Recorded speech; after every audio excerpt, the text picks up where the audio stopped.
Hello, and welcome to another episode of Kool Chords, where we try and find easy ways to play really complex things.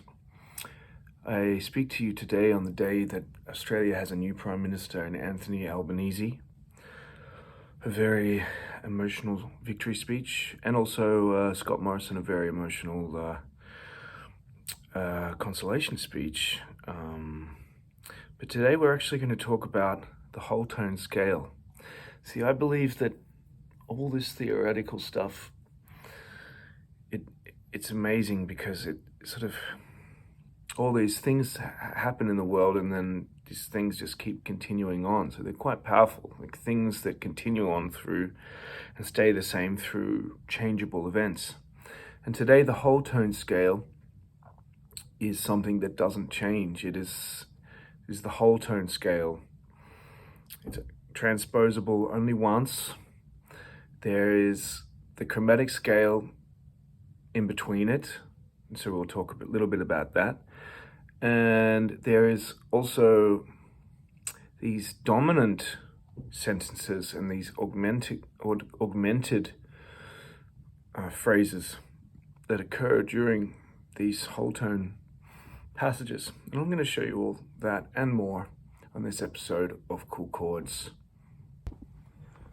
So as I sit here in the beautiful 6.23 here in Den Haag of Amare with the Steinway and Sons, probably from the 70s, I'd say.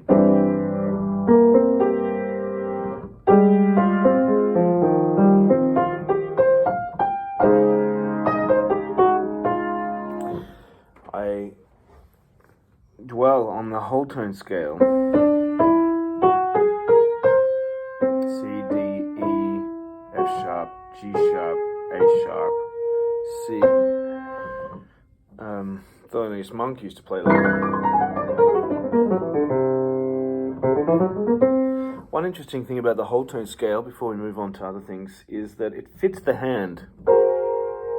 We have our short fingers, 5 and 1, and our long fingers, 2, 3, 4.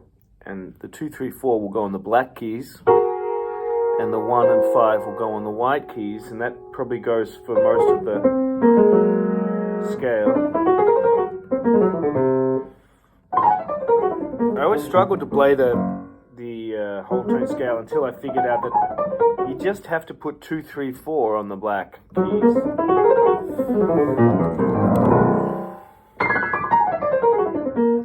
And of course, every single whole tone has a note in between, a semitone, whole tone, semitone, or semitone, tone, or semitone, whole step, or half step. So the half steps go in between of each whole tone.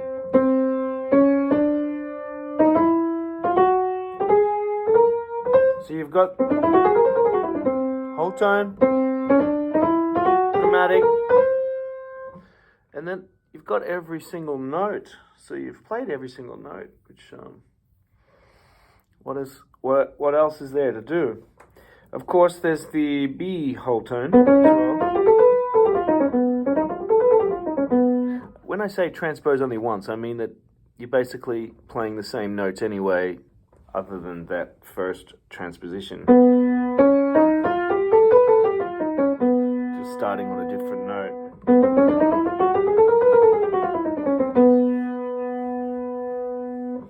Now, what I found interesting exploring this, and we're in B now, for whatever reason, is that we have the dominance. 1, 3, flat 7.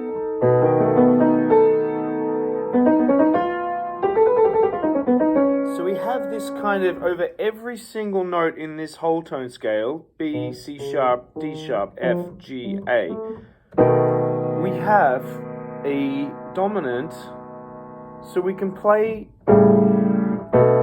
A dominant, G dominant, F dominant, E dominant, C sharp dominant. So every time we have one of these dominants, we can play the whole tone scale.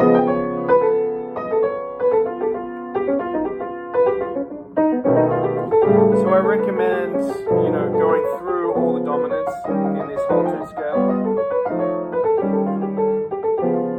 groups maybe. Of course, we have our augmented chords. We have B augmented and C sharp augmented. So that sounds really good over the dominants.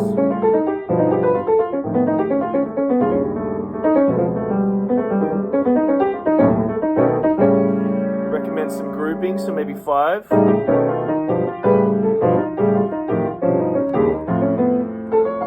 Seven.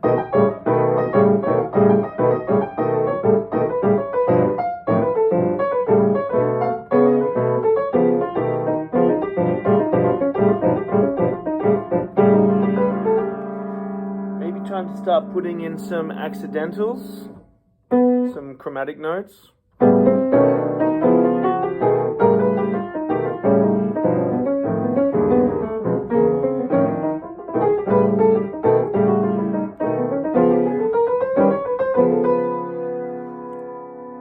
I always recommend to mix it up as well, maybe playing some dominants in the right hand.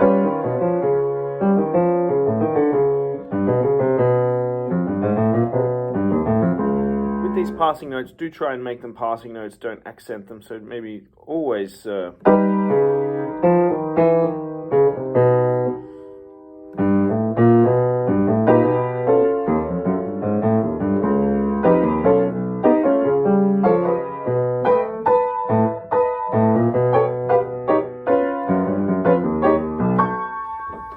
course, it's the first mode of Messiaen's limited transposition modes.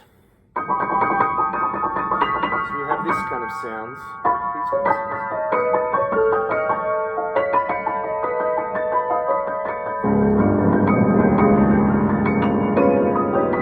Clashing dominants.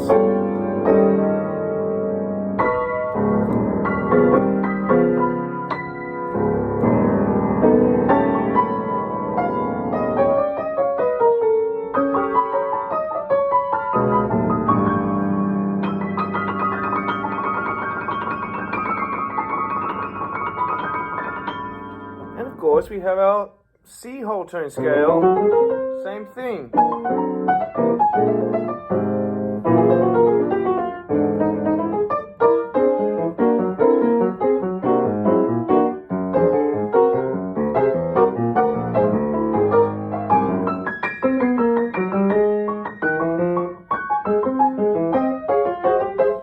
And then we can alternate between the whole tone scales, and then we have every note.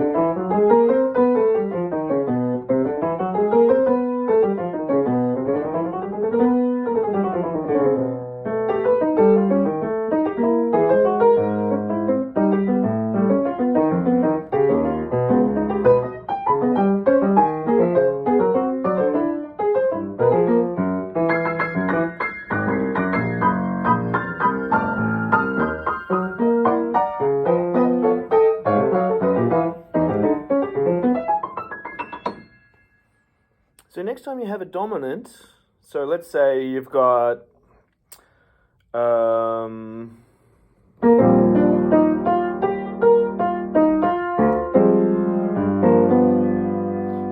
never be another U. Maybe over this G, play the B whole tone scale or the G whole tone scale. Maybe with the passing notes. So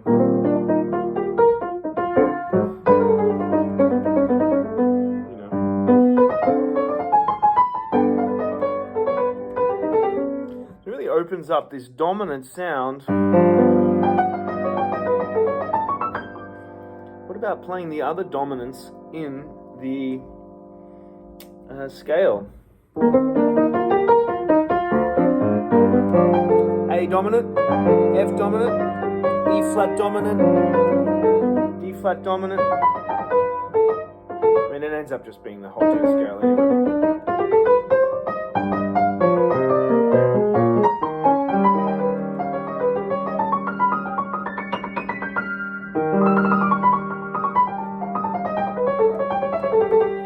I want to talk about the fifths, because the perfect fifths aren't in the whole tone scale. The whole tone scale has a diminished fifth.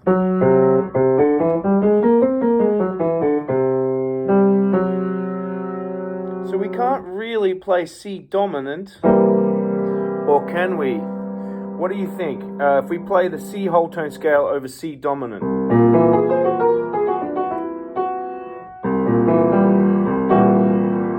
The flatted fifth and the fifth actually don't sound too bad against each other. That goes with the B flat also.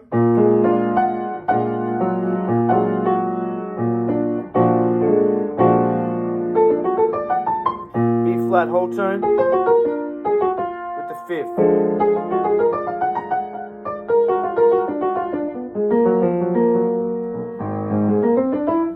So we can actually play our fifths as well.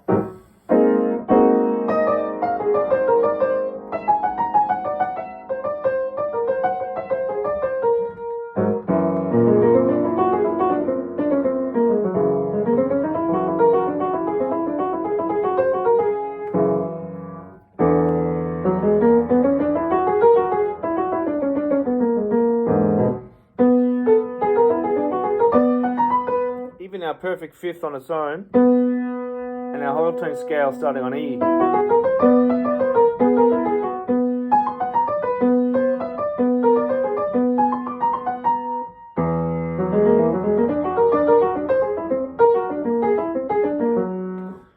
Yeah, so it's just some groupings that we can think of when we're soloing in the right hand over E7.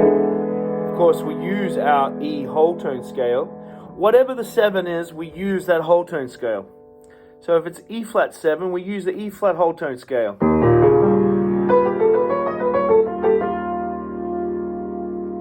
D flat whole tone scale for D flat 7.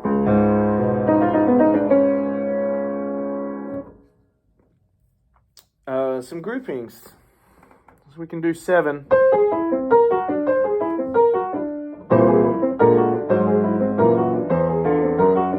Of course, we can do some other stuff where we're actually playing some polyrhythms. Maybe we can do 2 in the left hand and 5, which always fits under the fingers.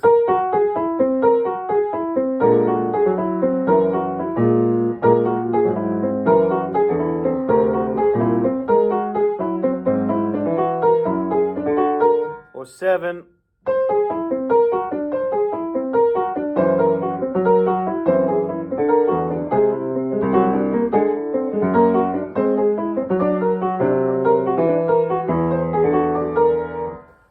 So there's lots of things you can do with the whole tone scale, and I'd like to see more people play whole tone scales over dominant chords when they arrive, which pretty much is all the time. We see dominant chords all the time. What about Cantaloupe Island? Minor, whatever. But then our D flat.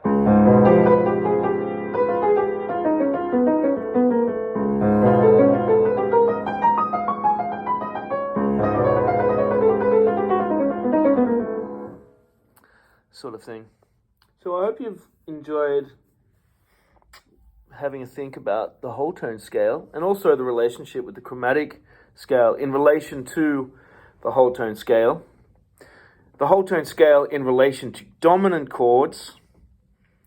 And yeah, we'll continue working on this throughout the years to come. So thank you very much. My name's Hugh Blaine. Subscribe to the channel. Thanks for watching Kool Chords and happy practicing. Bye for now.